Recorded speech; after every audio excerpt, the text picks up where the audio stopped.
معاذ کف ھذا، معاذ اپنی زبان پہ قابو پا جا، یہ میری پوری شریعت ہے، یہ پورا دین ہے۔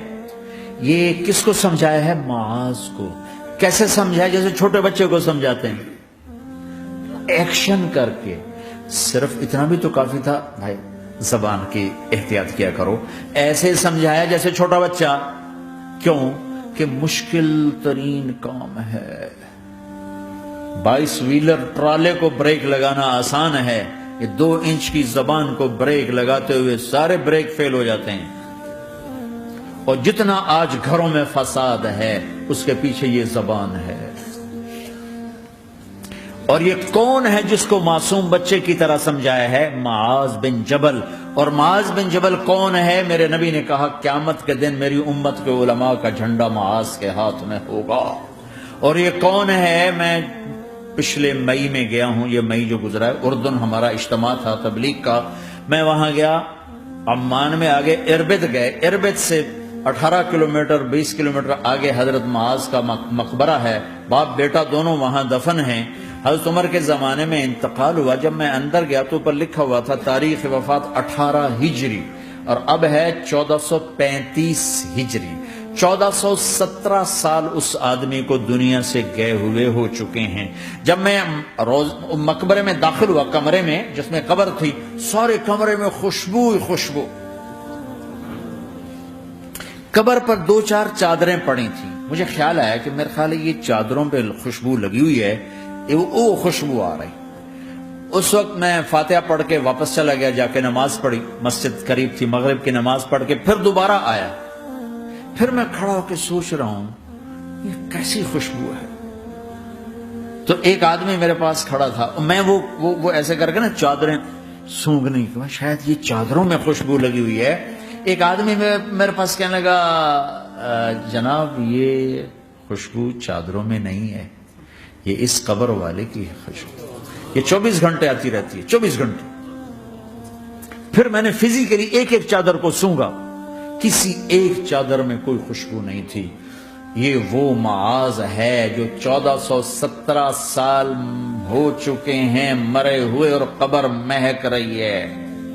میں سنی سنائی نہیں بتا رہا، آنکھوں دیکھا بتا رہا ہوں، خود گیا ہوں، خود یہ مئی جو گزرا ہے۔ ان کو ایسے بتا جو چھوٹے بچے کو، معاذ زبان پہ قابو رکھنا۔ اب زبان پہ قابو آ گیا تو میاں بیوی کی لڑائی ختم۔ اگر یہ تو ہو نہیں سکتا کہ اونچ نیچ نہ ہو، کبھی خامن تیز ہوگا تو بیوی زبان پہ قابو پا لے، کبھی بیوی تیز ہوگی خامن زبان پہ قابو پا لے۔ اگر دونوں ہی سیکھ گئے تو ان کا گھر جنت بن جائے گا۔ کبھی ساس اکھڑے گی تو بہو چپ کر جائے، کبھی بہو اکھڑے گی تو ساس چپ کر جائے، کبھی باپ اکھڑے گا تو بیٹا چپ کر جائے، کبھی بیٹا اکھڑے گا تو باپ چپ کر جائے۔ دعویٰ نہ کرے کہ میں باپ ہوں، میرے آگے بولتا ہے۔ انسان انسان ہے، خطا ہوتی ہے۔ اگر آپ بھائی یہ پیچھے نیچے مستورات بھی ہیں، اپنی زبان پہ قابو پانا سیکھ لیں۔ کسی کو دکھ دینے والا بول نہ بولے۔ المسلم من سلم المسلمون من لسانہ و یدہ، آپ نے فرمایا مسلمان ہے ہی وہ، مسلمان ہے ہی وہ جو ہاتھ اور زبان سے کسی کو دکھ نہ پہنچائے۔ آپ نے کہا واللہ لا یؤمن، واللہ لا یؤمن، واللہ لا یؤمن، اللہ کی قسم ایمان والا نہیں، اللہ کی قسم ایمان والا نہیں، اللہ کی قسم ایمان والا نہیں۔ کون؟ شراب پینے والا نہیں، نماز چھوڑنے والا نہیں، زنا کرنے والا نہیں، جوا کھیلنے والا نہیں۔ کون؟ کون؟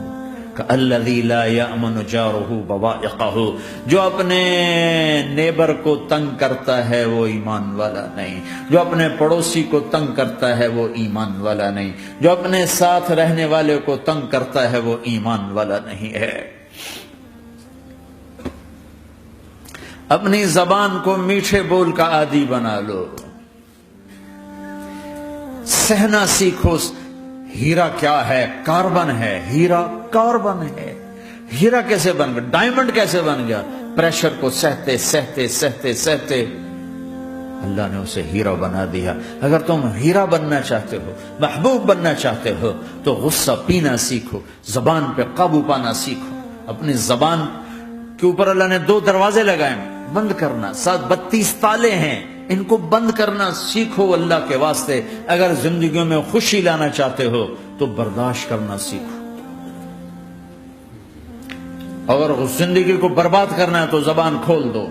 جس کی زبان کھل گئی اس کا دین گیا، جس کی زبان ہاتھ میں آ گئی اس کا سارا دین ہاتھ میں آ گیا۔ حضرت لقمان کا فرمان ہے، بیٹا میں چپ رہنے پہ کبھی پچھتایا، میں چپ رہنے پہ کبھی نہیں پچھتایا، مجھے چپ رہنے کا کبھی افسوس نہیں ہوا، مجھے جب بھی افسوس ہوا اپنے بولنے پر ہی ہوا ہے کہ یہ میں نے کیا کہہ دیا۔